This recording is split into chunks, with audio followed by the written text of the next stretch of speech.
You got a perspective of financial that most people do not have.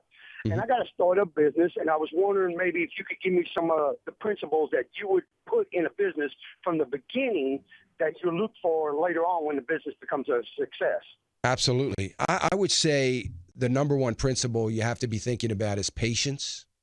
And what I mean by that is one of the biggest mistakes that small business owners get into as they start up is they have this realization, whatever your business is, you know that if you expand, if you carry these 7 more lines, that's going to help your business.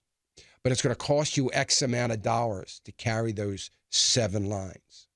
And for less money, you can carry 2 lines.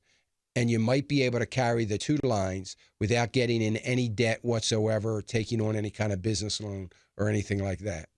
And I would say forego what you might consider an immediate impact by carrying, all the lines, and stay within your means. It would be very profitable for a business like yours to have its own building that you own outright. But rather than move immediately into a building that you start paying a mortgage on, pay the rent and build up your cash flow, your free cash flow before you do that. I mean, so little things like being patient. There is no better growth and long-lasting growth for any business than controlled growth.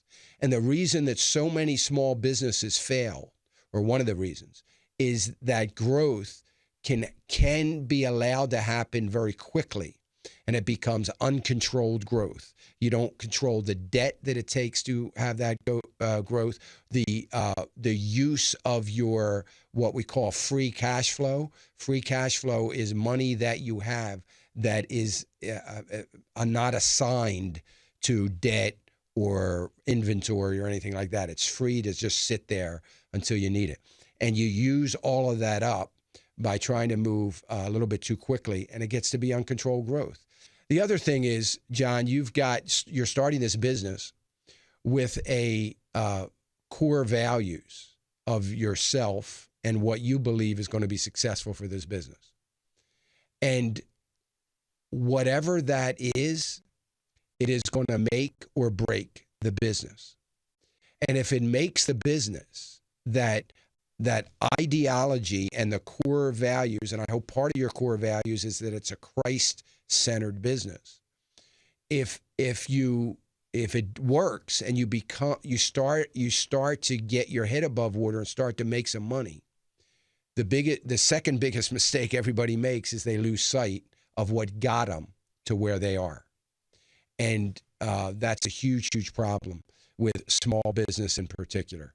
Obviously, if you're Christ-centered and you're truly Christ-centered from your heart, you're tithing on the income that the company is making, you're not going to struggle. And if you can stay that way, and I can almost guarantee you, if you do struggle someday, it's because you lost sight of that very thing. So stay focused on those few things, because they are, in fact, core values that are good for every single startup business in the country, as far as I'm concerned. So hang on to those things, and I think you'll do fine.